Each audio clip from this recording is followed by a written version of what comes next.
Apalagi target kita kan mau lolos grup, bahkan mungkin bisa semifinal, bahkan juara gitu. Karena terakhir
Brunei 8-0 bukan suatu ukuran untuk kita memuaskan diri, karena kita bisa lihat Filipina mengalahkan Malaysia 2-0. Artinya game berikutnya, tadi saya diskusi dengan Pak Marji sebagai BTN, tolong disampaikan ke pelatih dan manajer bahwa ini benar-benar harus kita antisipasi ya. Filipina tidak bisa dianggap sebelah mata. Apalagi target kita kan mau lolos grup, bahkan mungkin bisa semifinal, bahkan juara gitu. Karena terakhir saya menyaksikan sendiri waktu itu kita final melawan Vietnam di Thailand. Sayang kita kalah waktu itu. Jadi hal ini saya rasa benar-benar mesti antisipasi untuk game kedua. Pak, hari ini sepi penonton Pak, hanya 2.000 penonton aja Pak, beda sama tim senior, tanggapannya Pak? Ya, mungkin ekspektasi ini Indonesia lawan Brunei tadi di atas kertas menang tadi di babak awal 7-0 ya. Ya mungkin ekspektasinya akan mulai meningkat gitu. Ya saya yakin para penonton akan dukung Indonesia lawan Filipina. Apalagi kembali ini kita kapan lagi kedatangan tim Malaysia yang sudah lama ya kita tunggu-tunggu ya.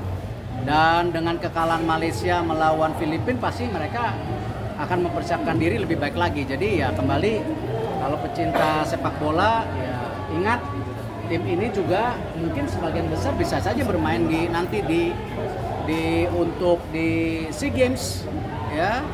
Rata-rata pemain tim hari ini 20,7,4. Jadi rata-ratanya masih di bawah 22, di bawah 21 tahun. Jadi ini tim yang sangat muda. Jadi ini kita yang bilang bahwa memang yang namanya regenerasi tim nasional U17, sekarang U23 tapi rata-rata U21 ini yang kita harapkan ke depan. Jadi dukungan untuk tim nasional kita perlukan di semua level. Pak, berarti nanti saat pertandingan melawan Malaysia akan memastikan GBK akan ramai Pak? Saya maunya ramai kan tergantung supporternya. Ya kemarin di beberapa acara Piala Presiden aja pembukaan bisa 41.000 ya. Saya harapkan ya paling tidak bisa 30.000, kenapa tidak? Ya kasih support tim masa depan Indonesia. Jangan hanya seniornya ya, tapi ini kan nanti para pemain nasional masa depan gitu. Ya. Pak, kalau tanggapan juga nggak sih Pak buat Indonesia ke depannya? Kenapa? Melawan Brunei ini menjadi awal yang baik juga. Awal yang baik, dan Coach Gerald kan memang baru pertama. Dia fokus latihan 2 minggu. Ya kalau saya lihat untuk awal saya rasa permainannya di babak pertama sangat apik. Tapi kembali itu bukan ukuran karena kita belum melawan Filipina ataupun Malaysia.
sepak bola dan sarana pendukungnya di tahun 2018.